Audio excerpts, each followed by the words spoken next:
السلام عليكم ورحمة الله وبركاته. إن الحمد لله وحده والصلاة والسلام على من لا نبي بعد. أما بعد فأعوذ بالله من الشيطان الرجيم. بسم الله الرحمن الرحيم. واتقوا الله الذي تساءلون به والأرحام إن الله كان عليكم رقيبا. فقال النبي صلى الله عليه وسلم عن أبي هريرة رضي الله تعالى عنه عن النبي صلى الله عليه وسلم قال من كان يؤمن بالله واليوم الآخر فليصل رحمه. মাননীয় আজকের যোগ্যতা মহাসভাপতি মহাশয় ও বিচারক মণ্ডলী এবং অতিথি মণ্ডলী এবং আমার সামনে বসে থাকা অত্র মাদ্রাসা জ্ঞান সঞ্চয়কারী ভাই ও বোনেরা, আজকে আমি আপনাদের সামনে যে বিষয়টি নিয়ে আলোকপাত করতে চলেছি তা হলো ইসলামে আত্মীয়তার বিধান। আমাদের সর্বপ্রথম জানতে হবে আত্মীয় কাকে বলা হয় এবং কারা।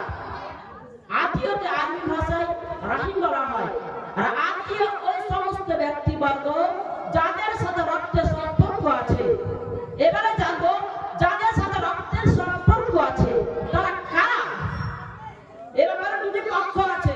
নাম্বার 1 পিতার পক্ষ, নাম্বার 2 মায়ের পক্ষ।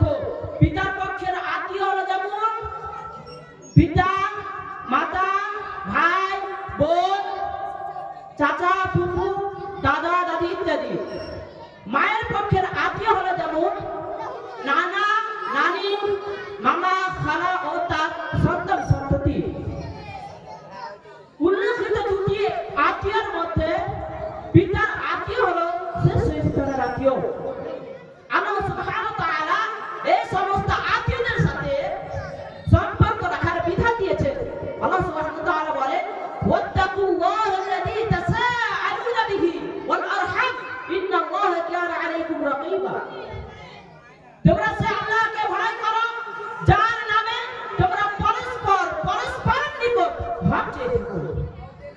আর আরহাম এবং আত্মীয়তা ছিন্ন করতে ভয় করো।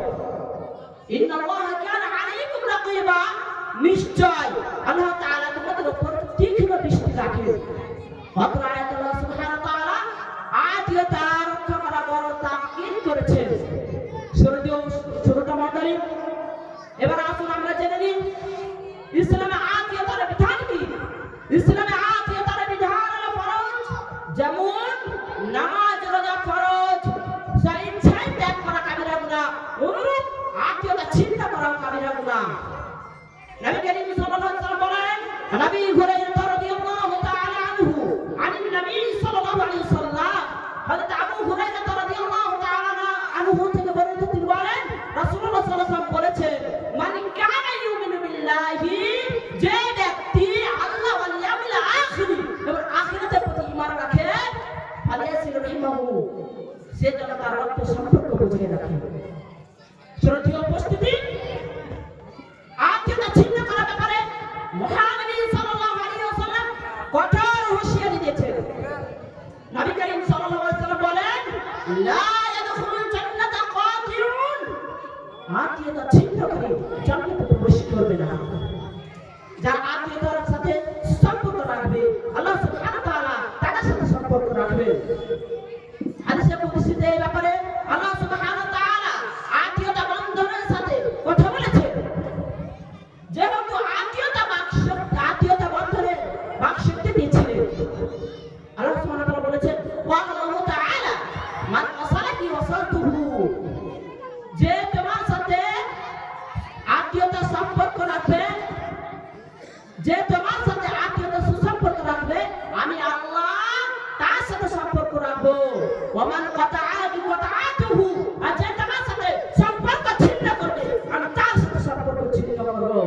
উল্লেখিত হাদিস দ্বারা স্পষ্ট হয় যে, উল্লেখিত হাদিসে আলোকে বলা যেতে পারে যে বর্তমানে আমাদের আল্লাহ তাআলার সাথে আমাদের সম্পর্ক নেই বললেই চলে। কারণ পিতামাতার সাথে নেই আমাদের সুসম্পর্ক।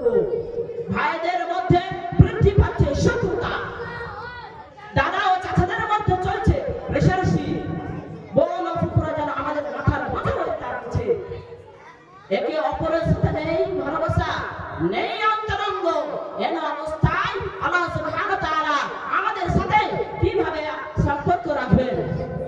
নবী করিম সাল্লাল্লাহু আলাইহি ওয়াসাল্লাম বলেন মান সাল্লাহু আইয়ুবসাতাহু ফি রিজকিহি, যে ব্যক্তি তার রিজিক প্রশস্ত করতে চায়, ওয়া আইয়ুসাআলাহু ফি আসারিহি, এবং যে ব্যক্তি তার আয়ু বৃদ্ধি করতে চায়,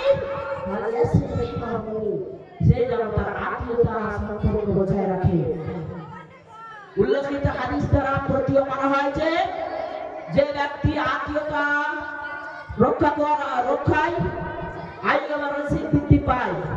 শ্রদ্ধেয় উপস্থিতি, এবার আমরা জানবো ইসলামে আত্মীয়তা সম্পর্কে কি, রক্ষা সম্পর্কে কি।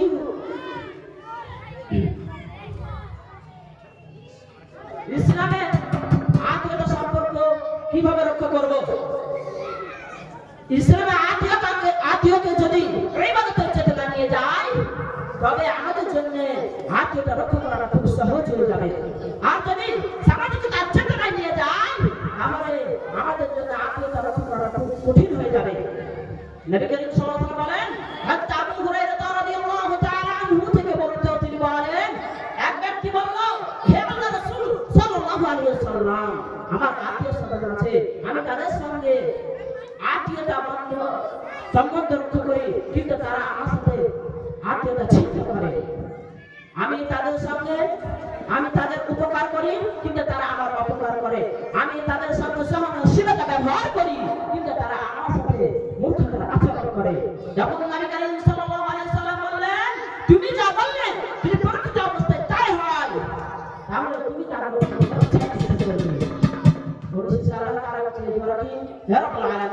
আমরা যেন আত্মীয়তার সাথে সুসম্পর্ক বজায় রাখতে পারি, সেটা চিন্তা করুন। আমি আসসালামু আলাইকুম ওয়া রাহমাতুল্লাহি ওয়া বারাকাতুহু।